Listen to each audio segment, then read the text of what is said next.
오늘 이 새벽에 지어져 가는 공동체라는 말씀의 제목으로 함께 은혜를 나누기 원합니다. 오늘 본문에는 삶의 어려움을 호소하는 백성들의 소리로 시작합니다. 그들은 흉년을 통해서 당장 먹고 사는 어려움을 겪기 시작했습니다. 그래서 여러 가지 생활고를 겪고 있었습니다. 그것으로도 참 힘든 시간들을 보내고 있었는데 그 와중에 그들의 귀족들과 같이 높은 지위에 있는 자들, 또 사회에서 영향력을 가진 자들이 이자를 받는 그런 일들도 나타나기 시작했습니다. 그런 일들은 참 어렵게 더 만드는 거죠. 자신이 먹고 사는 어려움 가운데서도 이것도 하나 해결하지 못하여서 이제는 어쩔 수 없이 돈을 빌려야 되고 자신의 땅을 팔아야 되는 그런 일들 가운데 이제 높은 고리 대금을 통하여서 이자를 갚아야 하는 등 더 어려움이 가해지는 그런 시간들이 이제 많아지는 것이었습니다. 그런 가운데 백성들이 날마다 힘겨워하니 이제 이 불평과 불만과 이 어려움을 이제 호소하기 시작합니다. 그래서 5절은 이렇게 말하는데 5절 함께 읽어보도록 하겠습니다. 우리 육체도 우리 형제의 육체와 같고 우리 자녀도 그들의 자녀와 같거늘 이제 우리 자녀를 종으로 파는도다. 우리 딸 중에 벌써 종된 자가 있고 우리의 밭과 포도는 이미 남의 것이 되었으나 우리에게는 아무런 힘이 없도다 하더라. 정말 자신의 처한 상황들을 이렇게 말합니다. 자기의 자녀들까지 종으로 팔아야 되는 상황에 이르렀고 자기의 가진 것이 모든 것이 이제 다 팔려서 아무것도 가진 것이 없다라고 말합니다. 그리고 마지막에 말하기를 우리는 아무런 힘이 없도다. 자신의 처한 상황을 마지막에 이렇게 표현한 듯합니다. 우리는 아무런 힘도 없고 가진 것도 없고 참 우리는 비참한 그런 인생을 살고 있다라고 이렇게 이야기합니다. 이런 모습은 정말 어려움을 가진 자들은 참 너무 힘들었으나 그러나 사회에서 영향을 가졌다는 사람들은 사실 크게 이 피부로 와닿지 않는 겁니다. 자신들은 수고하고 노력하지 않아도 자신의 부가 있기에 또 이 시간들을 잘 보낼 수 있었습니다. 그래서 그들은 힘에 겹지 않았습니다. 그러니 그들의 삶을 조금도 헤아리지 못하는 그런 상황 가운데 이 어려움들은 더욱더 짙어져 갔습니다. 그러나 이런 모습은 하나님 말씀에도 크게 위배되는 상황이었습니다.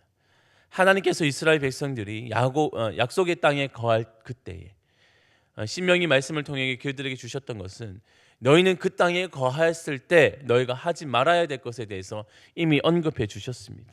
신명기 23장 19절 말씀에 보면 내가 형제에게 꾸어 주거든 이자를 받지 말지니 곧 돈의 이자, 식물의 이자, 이자를 낼 만한 모든 것의 이자를 받지 말 것이라고 그들에게 명령하고 계셨습니다.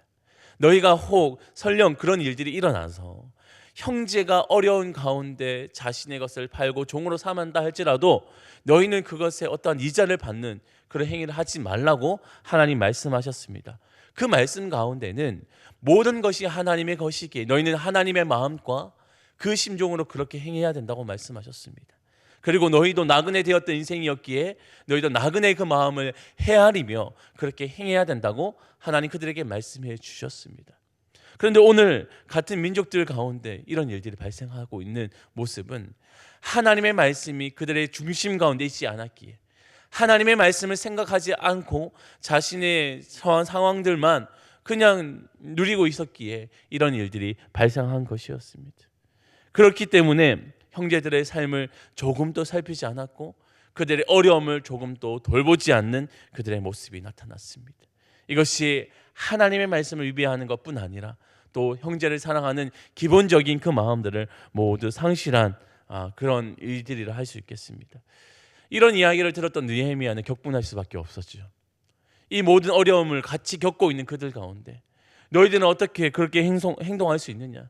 너희들의 행동은 너희들의 행실은 옳지 못하다라며 그들에게 이야기합니다. 그리고 느헤미야는 분명히 그들에게 말합니다.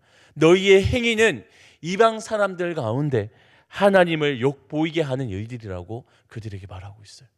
너희가 하나님 말씀을 준행하지 않고 또 무엇보다도 형제 사랑하는 마음들을 상실한 상태로 행하는 것은 타 이방인들이 보기에는 저들이 하나님의 말씀을 준행하지 않을 뿐 아니라 그들은 사랑할 수 있는 마음들도 없다라며 하나님을 비방하는 그 비방거리가 된다고 그들에게 지적하고 있는 것입니다. 그러면서 그들에게 말하기를 너희가 받고 있는 그 이자를 돌려주고 그들이 먹고 살 수 있는 것들을 내어주라고 그들에게 말하고 있습니다. 이런 말들을 가운데 때로는 누군가는 불편한 기색을 보일 수 있을 것 같습니다. 어떻게 왜 우리가 행한 것을 그렇게 말하느냐고, 함부로 그렇게 평가하냐, 누군가는 따져 물을 수도 있을 것 같습니다. 또 이것이 모두가 행하고 있는 관행인데 왜 함부로 그렇게 이야기하냐, 느헤미야 말에 반박할 만한 사람들도 있을 것 같습니다. 근데 참 놀라운 일이 나타나는 것이 이제 12절인데요. 우리 12절 말씀을 다시 한번 읽어보도록 하겠습니다. 12절 말씀입니다. 그들이 말하기를 우리가 당신의 말씀대로 행하여 돌려보내고 그들에게서 아무것도 요구하지 아니하리라 하기로 내가 제 사람들을 그들에게 그 말대로 행하겠다고 맹세하게 하고. 아멘. 그들이 그 말을 듣고 느헤미야의 그 이야기를 듣고 나서 행하는 것은 우리가 당신의 말대로 행하겠습니다라며 즉각적인 반응을 보인다라는 것입니다. 누군가의 불편할 수 있던 그 말들 가운데서도 자신을 향한 지적, 자신의 허물을 들춰내는 일들 앞에 그들은 즉각적으로 반응합니다. 그리고 그렇게 함께 동참하기로 그들은 결단하는 모습을 보입니다. 건강한 공동체는 바로 이런 모습이 있는 공동체입니다. 자신의 허물을 들춰내는 것, 그 어느 누가 행복하고 즐겁게 여기겠습니까? 그럼에도 불구하고 이것이 오늘 나의 삶을 위태하게 만들고 나의 삶을 하나님께 멀어지게 한다고 느껴질 때에는 그 삶을 당장이라도 고칠 수 있는 사람, 그리고 그런 공동체가 된다는 것, 그것이야말로 건강한 공동체의 표준이 되고 기준이 되지 않을까 싶습니다. 오늘 자신의 그 모습 앞에서도 반응하고 순응할 수 있는 그 공동체야말로 진정 하나님이 여기시는 건강한 공동체라고 볼 수 있습니다. 오늘 느헤미야의 말에 자신들의 모든 것들, 그릇된 행동들을 돌이키며 행동하는 그들이야말로 오늘 건강한 공동체, 또 함께 지어져 가는 공동체라 말할 수 있겠습니다.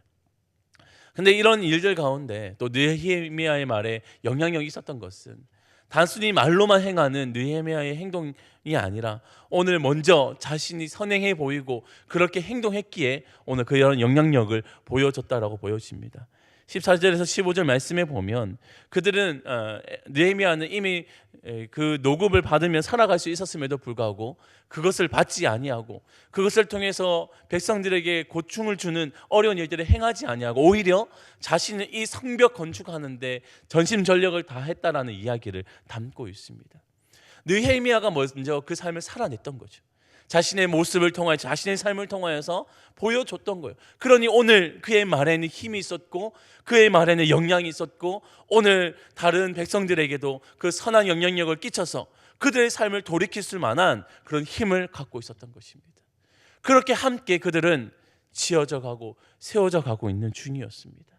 오늘 성벽을 재건하는 것 너무나도 중요했던 일입니다. 그래서 오늘 우리가 앞장에 보면 4장의 말씀에 보면 그들은 한쪽에 창을 들고 또 칼을 메우면서까지 일을 하고 있었던 그들에게는 성벽 재건을 하는 것도 참 너무나도 중요했지만 그러나 그 너머에서는 그들이 함께 하나님의 백성으로 지어져 가는 것, 그것도 너무나도 중요했던 부분이었습니다. 오늘 5장 말씀에서는 그들 안에 성벽을 함께 재건하면서 그들 또한 완전히 지어져 가는 하나님 백성답게 믿음의 공동체답게 세워져 가는 그 모습을 함께 담고 있는 내용이라 할 수 있겠습니다. 교회라는 것은 모든 완전한 사람들이 모여있는 공동체가 아닙니다. 허물이 있고 연약함이 있고 예수 그리스도가 말씀하신 것처럼 나는 죄인을 부르러 왔다. 우리 모두 죄인으로서 주님 앞에 나와 있는 사람들, 그 모임이 교회 공동체라 할 수 있는데 우리 공동체 안에 분명히 연약함들도 있습니다. 그러나 우리가 정말 건강한 공동체가 된다는 것은 우리의 연약함들을 한 발짝 한 발짝 또 내디뎌가며 예수 그리스도를 본받아 함께 지어져 갈 때 우리 공동체는 건강한 공동체고 이 교회 공동체는 든든히 세워져 갈 수 있는 것입니다. 오늘 느헤미야와 또 그 백성들 그리고 일어났던 그 모든 일들 가운데 그들이 함께 지어져 갔던 것은 하나님 말씀에 순응하고 반응했던 것처럼 오늘 우리 공동체 안에서도 하나님 말씀에 반응하고 오늘 때로는 내 삶 가운데 연약함이 드러나 보이고 그것이 들춰질 때에도 하나님 말씀 앞에 즉각적으로 순응할 때 우리는 건강한 공동체로 세워져 갈 줄 믿습니다. 오늘 성벽을 재건하듯 오늘 우리 안에서도 하나님 백성으로 함께 지어갈 수 있는 오늘 우리의 삶이 되기를 원하고 오늘 이 새벽 가운데 하나님 오늘 공동체 속에서 나를 통해서 무엇을 하기를 원하시는지 그 하나님 말씀에 깊이 또 귀 기울일 수 있는 오늘 우리 모두가 될 수 있기를 주님의 이름으로 축원합니다. 아멘. 기도하겠습니다. 하나님 감사합니다. 오늘 이 새벽에 또 주시는 이 말씀이 다시 한번 우리의 삶에 도전이 되어집니다. 하나님, 우리 어느 누구도 완전한 자들이 없습니다. 그러나 하나님이 우리를 지어져 가시고 또 지어가고 계심을 믿습니다.